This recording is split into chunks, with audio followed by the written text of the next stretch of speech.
Hi YouTube, I'm Tandy, the Pioneer Guy. I've recently made a Patreon where you can help me make content full-time. That Patreon link's going to be in the description below. If you like the video here on YouTube, make sure to hit the like and subscribe button at the end. Thanks for watching. Alright, here we are for the Mono-Red video review for Brachiol. We're going to be watching two matches from them and going over them in great detail. The gameplay for the review thing on Magic Online can go pretty fast, so I might do a lot of rewinding and back and forth. Apologies if you see the same stuff over and over again. It shouldn't be that big of an issue. If you have any questions, chat, please let me know. And I hope this is helpful for everyone. Here we go. All right, so the first matchup, we're gonna be playing Mono Red. Looks like our opening hand, and we're gonna go over the opening hands too for mulligans and such. As you can see, this hand is a one-lander. It does have Kumano faces Kakkazan and a whole lot of 2-drops and a Skewer the Critics and 2 lightning strikes. This hand is definitely a mulligan. I would heavily recommend mulliganing this hand no matter if you're on the play or the draw. In this scenario, we are on the draw. It looks like we kept this opening hand. So I think this is mistake number 1. This hand is relatively weak. I keep a lot of one-land hands in decks like this because you don't play a great long game and you're able to have more raw resources.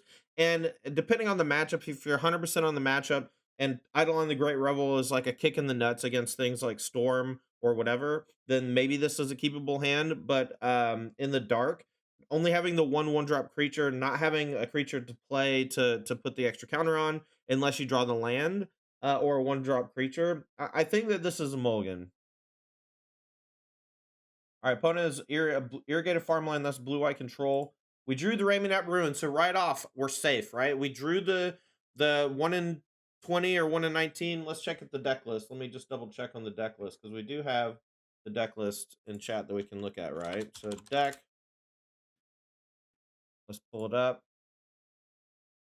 And we'll really look at the deck list and examine the little things too.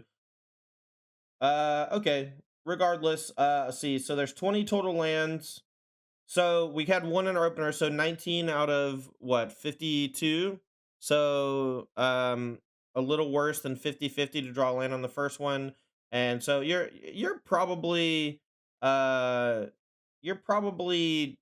know, less than 60% to draw the land. But the problem is if you don't draw the land, you just lose the game, right? Because you just do nothing on turn 2. And doing nothing on turn 2, I think, is just a little too weak. All right, so we drew the land, so we'll just play through the rest of the first few turns. Kumano faces Kakkazan, the only 1-drop play. Here, I would definitely play the Mountain. We do. Eidolon becoming a 3/3 is excellent. Gets hit with a Jawari Disruption. Now, I want to take a break here and talk about the sequencing against Censor and against counterspells of various things. Thank you, sweetie. A lot of people, when they play against counterspells, they'd be like, oh, what if my opponent has Censor? I just won't play a spell into it. And in this scenario, since your hand is so full of spells, it's very important that you continue to play your things, you know? Make sure you try to get full value out of Kumano by putting the counter on the Eidolon, because the turns where they don't have it, they're just insanely punished. And I think that a lot of newer players, when they play against counterspells, they often are afraid to cast things into them because they don't want them to get countered. But the fact of the matter is, the more that you don't play your stuff, the more likely it is that they are given time to actually develop and play card draw spells that let them hit their land drops and eventually overwhelm you later in the game. It's all contextual. As the game progresses into the super late game, sometimes you'll find yourself with a handful of burn spells, and you want to try to deploy those all at the same time.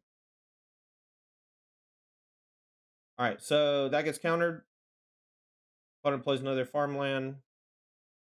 Our turn. It's a pretty simple attack with Kumano. I think play Eidolon, play Skewer. Let's see if they agree. All right, Eidolon pass turn. I think that this is potentially a mistake. The Skewer and the lightning strikes, like, these are all going to be cast at various times, but you need to use your mana so that you don't get bottlenecked later in the game. If you play your Skewer the Critics right now, and they didn't kill your Eidolon, or they didn't counter your Eidolon, so to me that means that they probably have a removal spell for it, or they're not going to do anything except like Cycle Shark Typhoon or whatever. And in both scenarios, playing Skewer the Critics, I think, allows you to use your mana, and it does give them the window to play something like another Jawari Disruption, but another Jawari Disruption still has them taking 2 damage. So I think here it's very important that you play Skewer the Critics. It's very important you play your burn spells when you have Eidolon or the Great Revel on the battlefield, because it's max punishment for them countering it. All right, so we get Faithful Absence. Our Eidolon dies. We don't take a damage from our Skewer, and we don't take 2 damage from Eidolon, but against Blue Eye Control, your life total doesn't matter that much. You're not under a lot of duress. So Monastery Swiftspear, the draw, that's a great one. Opponent played a 4th land. We have to be aware of 2 things now. We have to be aware of the Wandering Emperor and Memory Deluge. That's the squeeze they put you in, because if you play nothing, right, they play Memory Deluge. If you play into like the Wandering Emperor, though, sometimes you get absolutely obliterated. So here I think you just kind of have to. Any chance you can shrink the name icons to the left of the battlefield so that the playing field hand can be bigger? Unfortunately, this is a replay. We cannot do that. I have no control over this. This is a video. This is a video somebody sent me. I can't shrink it, unfortunately. I told when we first started, I said that I'll try to get them to shrink this for next time.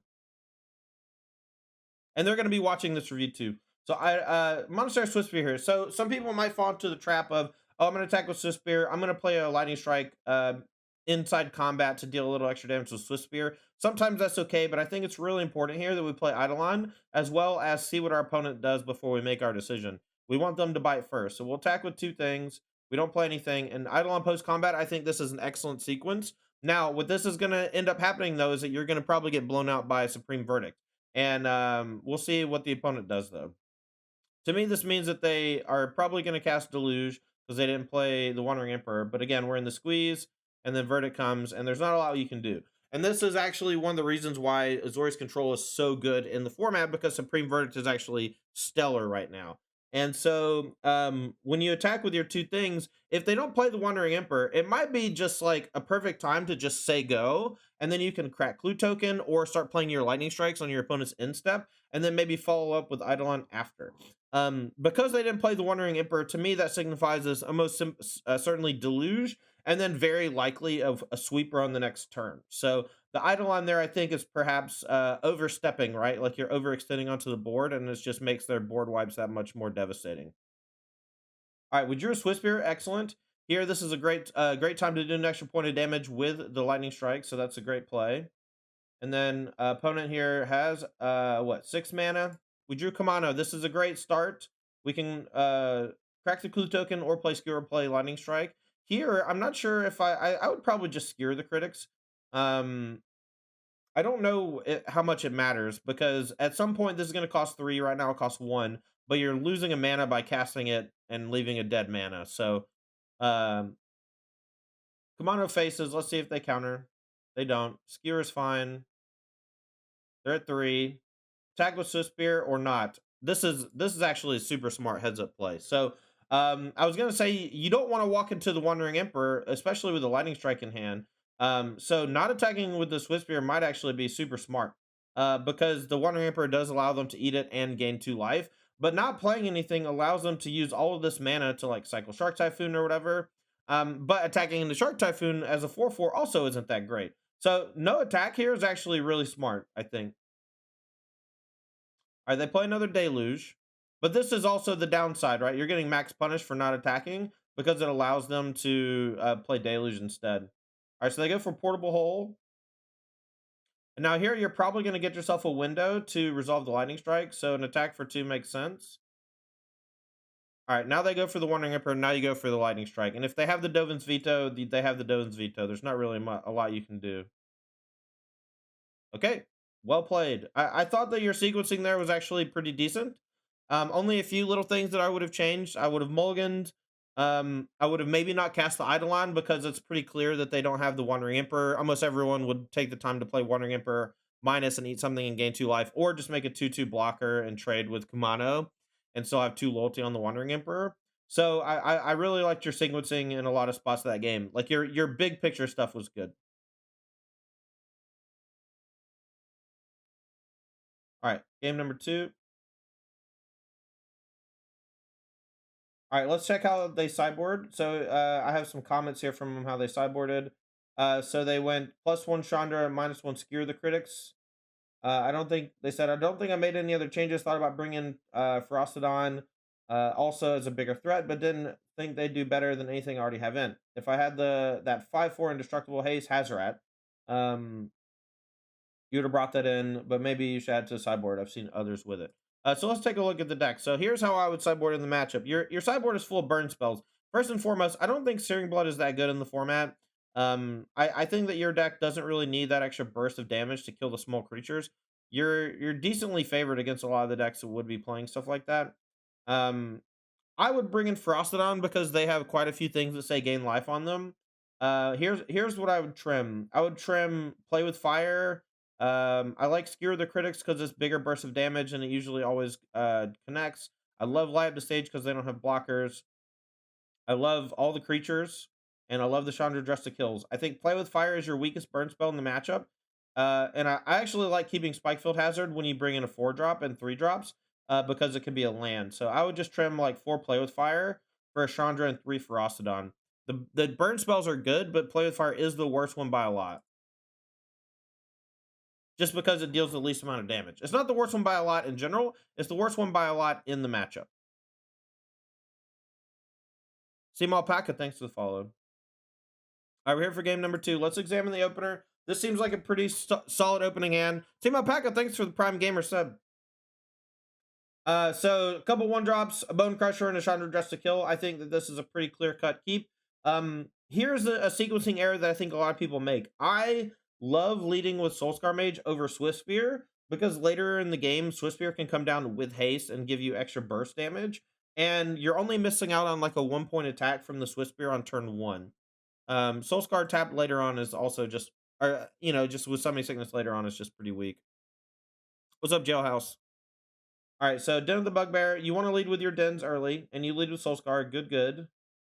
Now on 2, do you go Bonecrusher or do you go Swiftspear? And honestly, now that you drew the Swiftspear, now that you drew Light of the Stage, the Swiftspear is definitely the play. Post-combat Light of the Stage is fine. You can get a lot more passive with this if you want, actually, against Blue Eye Control. I would have maybe liked to have seen you go attack with Soul-Scar Mage, see what they do, and then play Light of the Stage before you even play your land. That way, if you hit like land, you get a couple land drops, and you can make sure you get to use your Ramunap Ruins. But if you hit another 1-drop, you can play that instead of the Swiftspear and save the 1 damage attack for later. The tapping out for Light of the Stage is a little awkward sometimes because you leave yourself with just 1 turn to play both cards. And a lot of times that's where Light of the Stage gets bottlenecked and becomes much worse, especially when you hit like multiple 3-drops. We also got it hit with Censor, so if you did my play, it was also going to get hit with Censor, so that's okay. All right. You can also maybe save it till the next turn too. Okay, here's a weird play. So Chandra Dress to Kill into an Absorb is a little awkward, but the longer the game goes, the more likely it is that they have an answer to Chandra. And if you play it now, you get more damage from the Swiftspears. So I would have gone Chandra plus Light of the Stage to get more triggers off of this, because the Chandra plus dealing 1 damage actually enables all of the Spectacle cards. So I would have played Chandra and hoped that they didn't have a counterspell. They're also likely to board out stuff like Dovin's Veto against you, and so there's a chance that they just don't have an answer to the Chandra, especially if their hand has a bunch of removal for these creatures like March of Otherworldly Light. With that said, playing around counterspells is often important against Blue Eye Control, and I think it's always contextual, and I'll never follow you for doing this. Now, if you're going to attack with these and you're not going to play Chandra, I'm curious what you do, because playing Light of the Stage post-combat after you play a land is a big no-no. Make sure that you don't play your land first if you can help it. I see a lot of people do that, and it's not the best. And you see, also by doing it this way, if you play your land and then you go Stomp plus Light Up the Stage to trigger the paralysis, I think that's also another sequence that I'm okay with, because if they absorb anything, it's not that big of a deal. But here you're stuck with like a Bonecrusher that you're basically forced to cast now, and your opponent isn't going to take the extra prowess damage. So I would have really liked to have seen you be aggressive, Bonecrusher to trigger the Spectacle, and then play the Light of the Stage so you get more prowess triggers. with 2 prowess creatures on the table, I think it's important that you just make sure you get those damage points in. Okay, so you play land, you play Chandra. Let's see if opponent has the answer. Unfortunately, they do have Doan's Veto still in. I'm a proponent of not doing Doan's Veto stuff in this matchup. All right, you've dealt them a lot of damage, but you've missed on a bunch of prowess, and your opponent has countered a bunch of your stuff, and they have March. So I would say their hand here was pretty darn good, and there's not a ton you can do about it. Saving the Spikefield Hazard here, I think, is fine. Some people would get greedy and play to deal an extra prowess damage. Now you actually have a decent chance of killing the Teferi, which is nice. So you can Chandra. Let's see if they veto again. They don't. So you deal 1 to the thing. You Spikefield. You hit it to 3. This is great sequencing. If they don't have an answer for the Soul-Scar, you get to take down the Teferi and likely win the game. Unfortunately, they have Fateful Absence, and now you're just in Teferi lock. Teferi lock, it happens a lot in blue-white matchups where you basically spend half a turn or a full turn trying to kill it. They prevent you from doing it, and then the game ends, right? Like the rest of this game is dumpster mode. There's no way you can win, right? Your opponent will likely have you covered on most angles. But one thing you can never do is you can never activate a Den of the Bugbear with a Field of Ruin active on the opponent's side. Just never do it unless you have nothing else to do and you need to force it. Because that if they never do it, then that makes them have to hold up 3 mana for basically the rest of the game. So they go for it. You can float a mana here. You didn't. You can float a mana in response, and then you can play, and like you can maybe crack Clue Token and try to draw land. You can maybe stomp, so you can put this down lower. Floating a mana is free. It doesn't hurt you anymore. All right, Wrath of God to kill the 1/1. That's fine. Now they might not have an answer to the Den of the Bugbear now. The plus on the Chandra to find a creature I think's okay, but because you have so much, you actually have like a lot of pressure in hand with the Kumano and the Bonecrusher. I might have liked to have seen you just try to kill the Teferi. It's at 4, so if you plus Chandra to deal 1 to it, play Kumano. Kumano deals 1 to it too because Kumano deals 1 to opponent and Planeswalker, and then Stomp. So you actually had 4 points of direct damage to potentially kill the Teferi this turn. And I would have gone for that. And now you still have it because Swiftspear, but if you hit a land off Chandra, then you're definitely just dead. All right, so you go for the Stomp. You're going face, and the Swiftspear is going at the, Teferi? And then they have March, right? So you're getting greedy. You got really greedy trying to go for face and Teferi damage, and what ended up happening is you dealt very little damage to either, and they were able to basically disrupt it with 1 removal spell. So I think if you just take the turn, you go plus Chandra, deal 1 to Teferi, Stomp Teferi, Kumano Teferi. I think that's better than playing the Swiftspear, and I think it's just a better chance that you actually kill the Teferi. Now, if you went Stomp at Teferi too, it would also be pretty low, and you might be able to cobble it down, but they're drawing 2 cards a turn. It's very hard to win the game when stuff like that's happening. And now, as you can see, they're able to use the Hall of the Storm Giants to clear up your Chandra, and I don't think that you can win anymore because the Teferi is just on the table. All right, Bonecrusher to get an extra counter. The Play with Fire can't kill the Teferi, but if you had sent everything at it last turn, including that Stomp, then the Play with Fire would have been able to kill it more than likely. All right, opponent has another Verdict. We get to flip Kumano, but we're still out of range. We need to draw land to be able to kill it. I would have probably played with Fire instep so that we can potentially activate the Den of the Bugbear should we draw land. All right, Kumano here. Going to be attacking the Teferi for 2. And now we're just at a losing proposition because every time we attack the Teferi, we're not killing it, and we're letting them just gain free life off of it. So their life total is not under duress. We're not actually killing Teferi, and you're seeing that we're just getting clobbered, right? So that was a game of mismanagement of damage and potentially a missequencing to try to clear the Teferi. Clearing Teferi is paramount if your opponent's at a high life total. You only ignore Planeswalkers when otherwise you could kill your opponent. All right, opening hand looks excellent. We can lead with Soul-Scar Mage, and then on 2 we have the option to Swiftspear light up the stage, Eidolon the Great Revel. We can also attack first, then light up the stage. The only thing I don't want to do is stomp on 2. All right, turn 1 Soul-Scar, nice. Tap Hallowed Fountain, that means they don't have a removal spell. This is good. Eidolon's a solid play here. It's going to punish them for playing any counter spells on the following turn. Now, this next turn is going to be an interesting one. Let's see what we draw. All right, so we drew Ramunap Ruins. So I'm going to talk about what I want to do on this turn a little bit, because it might be a little bit different than what you want to do.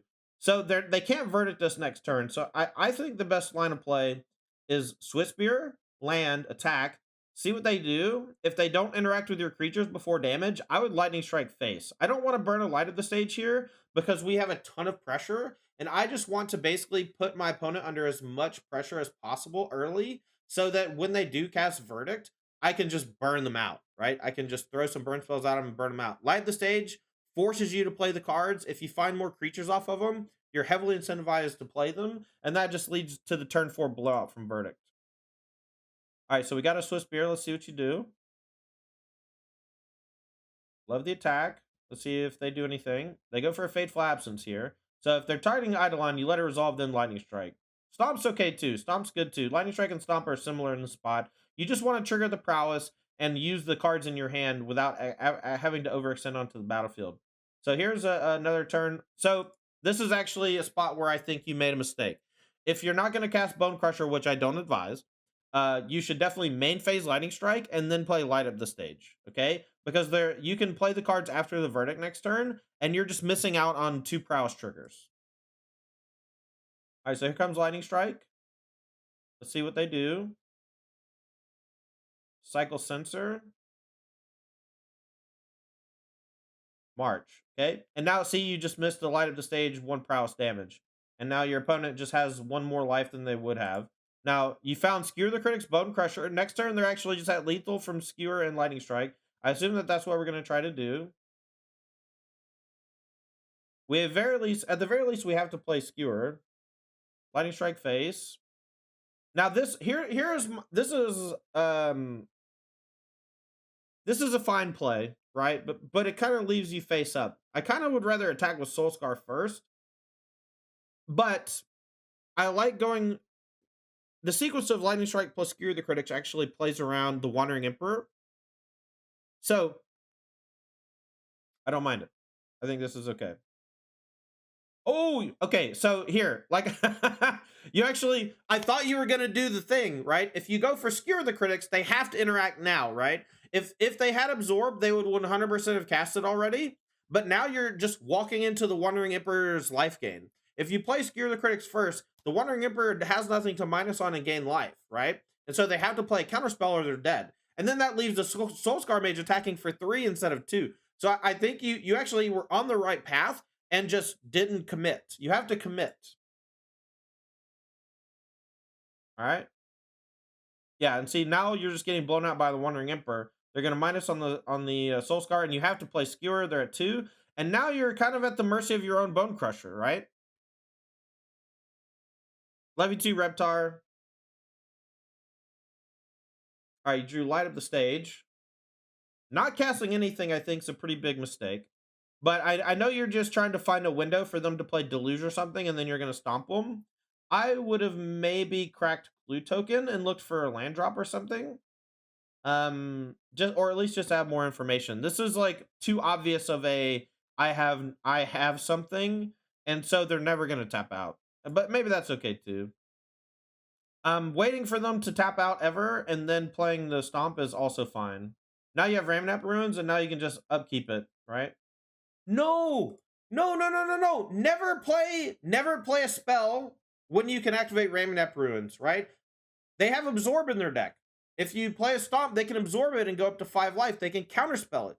They have very few things that can interact with Ramunap Ruins or even gain life in response to Ramunap Ruins. When your opponent's at 2 life and you have Ramunap, just activate it. Choose their upkeep. Wait for them to maybe play something on your end step, but on their upkeep, make sure you Ramunap Ruins them. This is and like now if they have veto, okay, this could have bit you horribly, right? Because if they have Absorb plus veto, I think you lose the game, right? Now, if you didn't have Ramunap Ruins, the way you sequenced it was awesome, right? You lead with a burn spell, you see how they react, and then you go for it, you know, when you can. I would say that either wait for them to tap mana or wait for their upkeep, because on either scenario, you want them to use their mana on their own turn, right? So very cool intersection of spells there, but a lot of good learning moments. I hope that was helpful. Now we're going to be moving on to the second match. This is...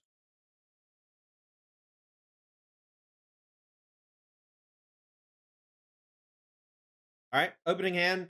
We have a Spikefield Hazard. This is an easy mulligan. I didn't see what card was able to be put on the bottom because Magic Online is weird about that. I apologize. I'll say that this 6 is pretty solid. And if you need help in mulligans, just let me know.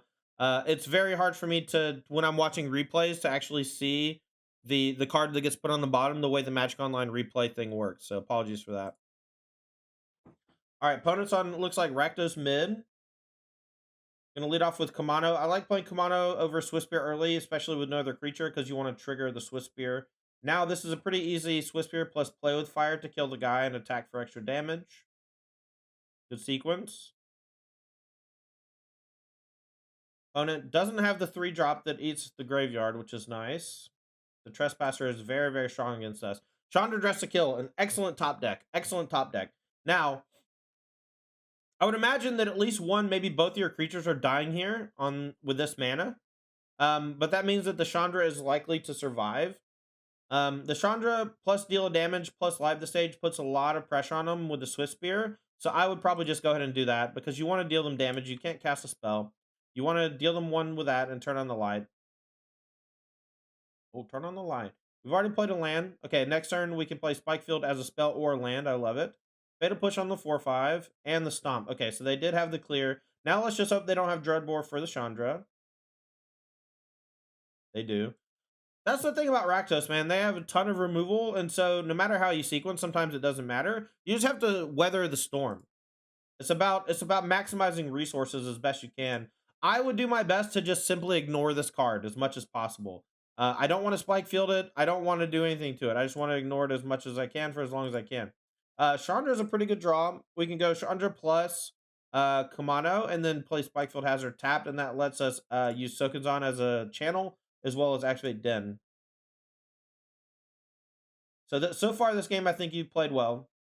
The only problem is what they just had the extra land for the Hive, and now they get to freely kill the Chandra. Maybe it was important to not play anything, or not play the Chandra because it's just such a free kill here. But I like forcing them to use their whole turn to do this because it's not really that impactful, and it's not like you had anything else to do. So you played Den of the Bugbear off the top. Now you have the option to channel Sokenzan and attack for 2 or hold it. I would have main phase channeled and attack for 2. I think you just missed out on some damage. Now, double blocking the Tenacious Underdog here is okay, but they're at 11. You could have put them to 9, okay? That makes the Castle Lockthwain worse. That makes the Den of the Bugbear stronger. It makes the Ramunap Ruins stronger. Like I said, ignore this card. It doesn't really do anything. It's just a 3/2.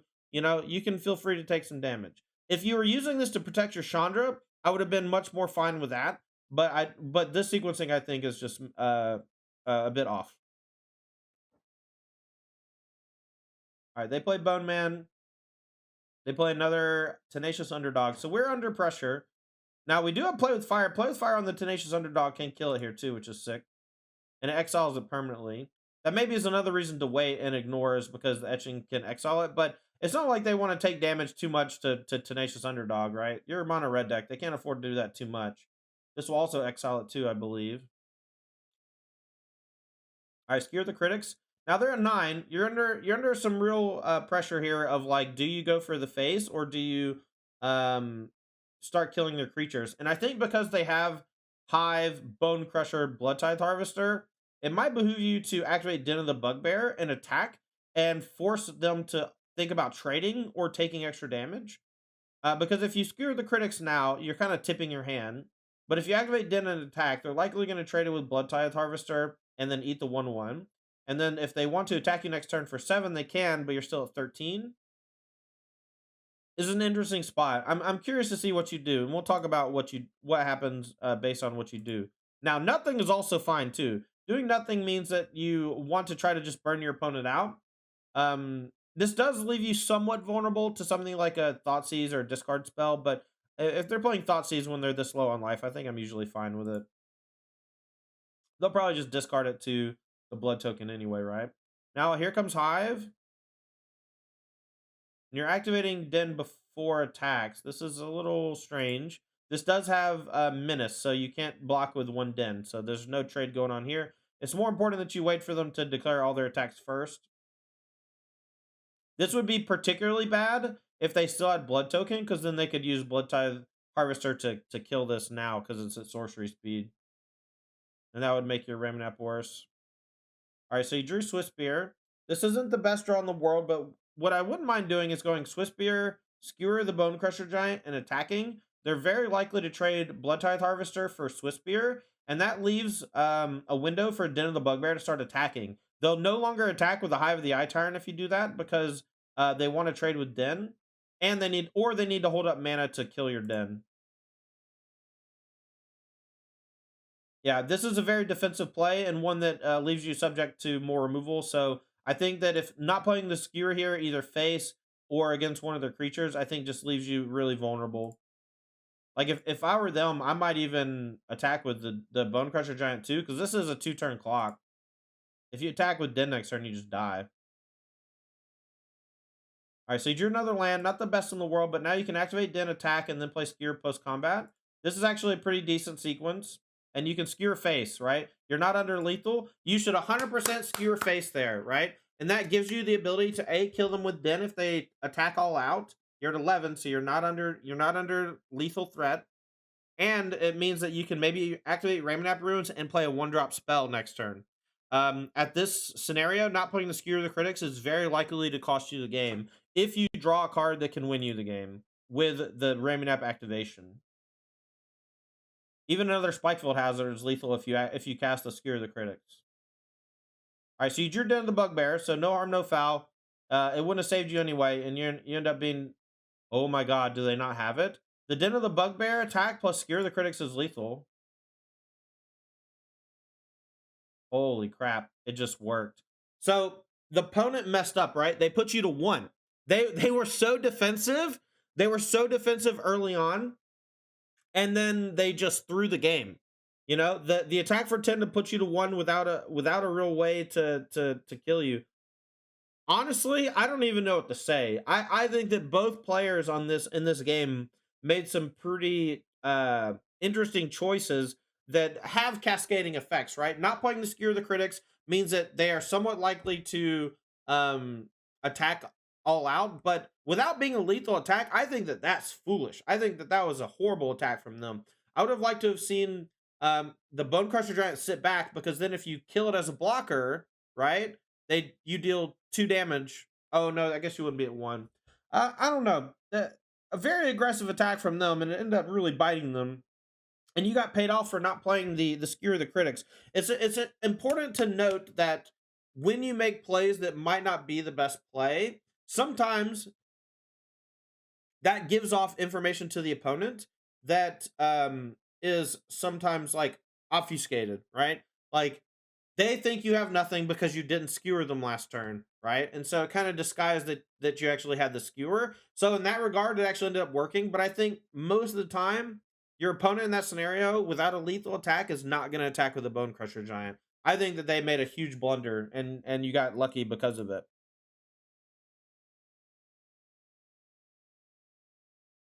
All right, let's go to game 2.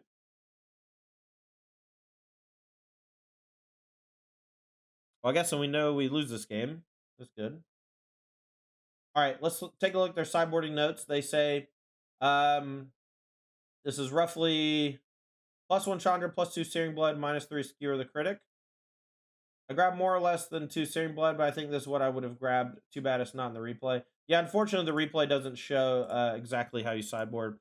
So in this matchup, how I would sideboard is Kalitas is super good against you. I would board in 2 Lava Coil. This kills most of the creatures in their deck, even if you're losing against some of the cards because they generate 2-for-1s or whatever.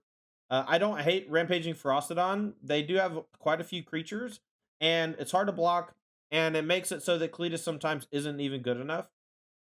Occasionally, they'll have something in the sideboard that like kills a creature and gains some life. Ferocidon can stop that too. I would board in the Chandra. I don't think Searing Blood's that good. They have very few targets. It's basically just Tenacious Underdog and Blood Tithe Harvester, and they're likely to side out Tenacious Underdog because it's so weak. If I were you, I would just side in again. I would side in 2 Lava Coil, the Chandra, and I would probably side out. I would just play with fire again. I don't love the 2 damage spells against matchups that don't have like Llanowar Elves and 1 mana creatures. Whenever play with fire is targeting face, it's usually bad. Just keep that in the back of your head. All right, here we go.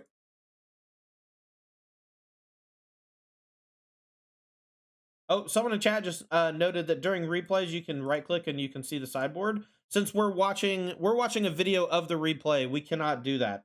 So, but for next time, if you want to see how you sideboarded, you can just right click and view sideboard, and you can see how you sided. So opening hand here, we're on the draw. We kept a couple land, or did we even have 2 lands? We kept another 1-lander. See, you did it again. I don't think that this hand is remotely good enough to keep on a 1-lander. I keep a lot of 1-landers that have a ton of 1-drop creatures. But again, if you just don't draw a land, you lose the game on turn 2. And so I would mulligan this hand. There's plenty of hands that are better than this. You luckily didn't get bit. And again, I am pretty loose on the side of mulligans. I like to keep a lot of 1-landers, but I just don't think that this is close to a good enough 1-lander. This is the classic scenario where Graveyard Trespasser just obliterates you, and Searing Blood just does nothing. So you do have the Lightning Strike, so you can kill it, and you're probably going to discard the Play with Fire, would be my guess. You discarded Sokenzan. I would keep Sokenzan because it channels or lets you play Bonecrusher. Luckily, you drew another mountain. I would hard cast a Bonecrusher Giant here. I don't think people cast Bonecrusher on 3 enough. You're boarding in stuff like Searing Blaze and leaving in Play with Fire because you want to try to kill things like Tenacious Underdog and Blood Tithe Harvester. You're the aggressor. You got to kill them. They have a lot of ways to gain life as the game goes along. You need to cast your creatures when you can. Bonecrusher Giant is a 3-mana 4/3, doesn't get hit with Fatal Push, deals them 2 damage if they kill it. And if you just sit around and stomp, that just gives them so much time to find more threats and to find more answers. Nice Underdog. Getting paid off again. We're going to stomp it for sure, right? Okay. All right. Ramunap Ruins. Play the Bone Man. I actually am quite happy to see a lot of the things that I consider mistakes are just not ending up punishing you. And so this is actually like a really good teaching moment. So we had the option end of turn there to play with fire. Unfortunately, the Graveyard Trespasser is just kind of nuts. So I'm not really sure what we're supposed to do. They're at 22. I think not casting it's fine, but there's no way you like stomp and Searing Blood it and discard your hand. I like maybe just attacking for 4 or holding back to block. Holding back to block is okay. I would definitely trade if they offer, which it seems like they are, which is crazy to me. All right, Fable the Mirror Breaker. I guess Searing Blood's a little bit better than I was giving it credit for. I guess they do have the Fable the Mirror Breaker as well. I really don't love Play with Fire, but the Searing Bloods have looked okay in the games, because especially if they leave in Tenacious Underdog. I don't think Tenacious Underdog is a playable Magic card. I don't know why people are putting it in their Rakdos decks, to be honest. It gives you like a little bit more of an aggressive slant against blue-eye control, but like it's just so bad. I don't even know how to explain why it's so bad. It just is extremely bad. Now here you have the option to play Spikefield as a land or hold it. I would probably go ahead and play it as a land. Dealing 1 damage to something is not the best. And being able to turn on Ramunap Ruins, having more mana for light up the stage, having more mana for going like Play with Fire, light up the stage, and then play a 3-drop, I think is important. So here I would have went ahead and played Spikefield. Again, it just doesn't have a ton of targets. Like, you can target the Tenacious Underdog if they bring it back from the graveyard, but what are the chances that they do that when you're just like beating them to death with a Bonecrusher Giant, right? Just not very high. And here you actually got really ahead of yourself. Go ahead and killing the Blood Tithe Harvester and turning on the Fatal Push. It's okay to cast it, but now like you're just leaving yourself with very few things for Searing Blood to target. But I guess with Fable coming down next turn guaranteed, it's okay. You're getting to turn on their Revolt eventually, and they can turn on Revolt with Blood Token as well, so it's not that big a deal. Just try to always be cognizant of if you kill their thing, it will turn on Revolt, you know? But again, it's not that big of a deal. All right, so they're going to play Bone Man. This seems like a... So this seems like a... Oh, I'm going to go ahead and Searing Blood this. But I think what you might want to do is wait until your turn, Searing Blood this, and play Light Up the Stage for 1, because that gives you a little more information. But it's actually the same amount of mana dumping, so maybe it's better to go ahead and do it end of turn. Because if you waste 2 mana, that's like not even that good, right? Kumano, perfect draw. It's a pressure point, allows you to light up the stage for 1. You can find some things off of it. You found 2 Searing Blood. Now, you can't cast those this turn on the Bonecrusher, but next turn you can double them up to kill the Bone Man. If they go for a Den of the Bugbear attack, you can also just kill that, and the next turn Searing Blood plus Spikefield the Bone Man. Now that you have Searing Blood plus Spikefield, I like not playing the Spikefield as a land. What just happened? Oh, did they play Croxa? Oh, they discarded Croxa and now they're escaping it. Okay. So this is horrible for you, I'm sure. You know that. Croxa, a huge draw. You have to just discard Spikefield so you don't take 3. And now, if you target the Bone Man twice, you're going to take a lot of damage. You drew another burn spell and you conceded. That's fine. All right, game number 3. Killed Croxa with the blood token. So if you don't kill the 3/2, that gives them some incentive to like play a 3-drop from hand. You regardless, just wait until the end of turn. There's no reason to kill the Bloodtithe Harvester that early because you do turn on the Fatal Push. And I think that what that does is it just gives them perfect information so they can sequence their turn better.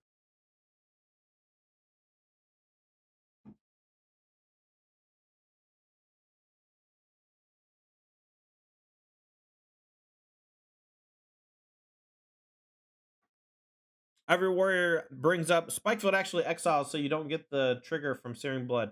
I believe that you're correct on that, so that's definitely something to keep in mind. Since it does exile, Searing Blood I think has the clause that it has to go to the graveyard, so that might not work with Kumano either. And if that's the case, then Searing Blood just is even worse. So I would consider cutting Searing Blood altogether. All right, on the play, game number 3, an excellent hand. We have Swiftspear into double Eidolon, Lightning Strike, and Light Up the Stage. The 2 land is the key part here.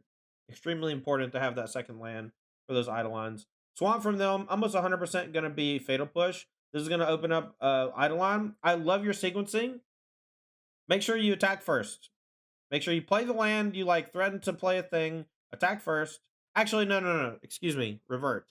Don't play the land first before attacks. If you play the land first before attacks, that signifies 2 things. A, that you have a land. B, that you're probably not going to play anything until post-combat. C, that you've already played a land, so your Light of the Stage is worse, right? If you attack, hold up 1 land, they have to assume that you have light up, or like you potentially have Light of the Stage, and so they're more incentivized to play the Fatal Push on the Swiftspear, and that means that your Eidolon is somewhat likely to survive, or at least not get hit with that Fatal Push, and they need another removal spell. Unfortunately for you, they do have another removal spell, but that's fine. Here I would have played Spikefield Hazard as a land over the Ramunap, so you could have more untapped mana here. Lightning Strike on the Vampire's fine. I think you go attack Soul-Scar Spikefield. Light the Stage. Light the Stage is okay. Light the Stage does the same thing against here that it does against Verdict, where you're kind of constrained on your mana and you're forced to play the things, right? So you have to play the land, you have to play the Soul-Scar. I don't know. It's fine. I like casting Light of the Stage as like my last thing. You know, I try to play the things that I have at my disposal first. Now, that does change sometimes with Spectacle, because Spectacle is something that you have to kind of enable. And without the enable turned on, it costs 3 and it's kind of expensive. So I don't hate it. You're not guaranteed to hit a pressure point, though. I like playing the guaranteed pressure point of Soul-Scar over the Light of the Stage, but it's close. It's close. All right, Eidolon post-combat. Life totals are pretty similar since Eidolon does the back and forth. Chandra here, probably going to minus on that. You can kill it pretty easily. I might burn the Spikefield to kill it. Oh, Kumano, perfect draw. Perfect draw. Now play Soul-Scar and then hold the Spikefield now, because it can deal more damage with the prowess. I like playing it early, you know? Whoa, no. Oh, no. Okay, so your opponent is casting a Croxa, right? You're targeting face with Spikefield. This is 1 more damage, sure. But if you target the Croxa with the trigger on the stack, you actually exile the Croxa permanently. and so it can no longer be a threat later on. By doing this, you're dealing them 1 damage, and sometimes that's really important with what you have in play, but dealing with the Kroxa permanently is potentially better, and it's something to always keep in mind. Alright, so this is going to flip. Light of the Stage is a fine draw. Make sure you tap Ramunap Ruins there instead of a mountain so you don't deal damage to yourself if you find a 1-mana red card. You found the creature, which pumps the Kumano. These have more power, which is great. Now, though, they're likely to reanimate the Kroxa. Invoke Despair. That's brutal. So you sack a creature, and you repeat this process, what, for an enchantment and a planeswalker? So they don't gain life, right? It's just lose 2 life. So you lose a creature in the Kumano and they draw a card. I think that's fine. You can win this game easily. All right, burn a Lightning Strike or Skewer the Critics off the top ends it. Chandra's really good. I would probably deal damage to face. That would put them to 1, and then they're in a lot of trouble. They're not quite dead, right? They're not quite dead, but they're very likely dead. And maybe with the 1 card in hand, maybe it's a land so they concede, right? Because this is just 2, 3, 4, so they go to 1. Then they have to beat the Ramunap Ruins and the Chandra. So I think that in general, this is solid. So a lot to learn from all that, and I hope that it was somewhat useful. We'll go over the deck before we're done, but let's just say that I'm not the hugest fan of Searing Blood. I like 4 Chandra just to kill in the main deck. I would maybe trim a Lightning Strike for the 4th Chandra, but Lightning Strike's been pretty good, and a lot of people are playing 4, so I'm not 100% on it. The Skewer the Critics looked fine. The Light Up Stages looked awesome. Eidolon, this is a pretty stockish looking mono red deck, so I don't think I would change a whole lot. But again, I'm just not a huge fan of the Searing Bloods. The matchups where they're good, they're only okay, and you have multiple things at exile, and so it just leads to sequencing where, like, if you have a flipped Kumano, the Searing Blood just doesn't do what it's supposed to do, right? When that creature dies this turn, yeah. So if it gets exiled, it doesn't work. So that's something to keep in mind. Try not to keep too many 1-landers on the play ever, and don't keep that many on the draw. Thanks for the 9 months, D-Spark. Appreciate it. But yeah, overall, I think your play was pretty solid. There's a couple little things that I pointed out, and I hope that they were somewhat useful for you. But yeah, if you want any more of these, just let me know.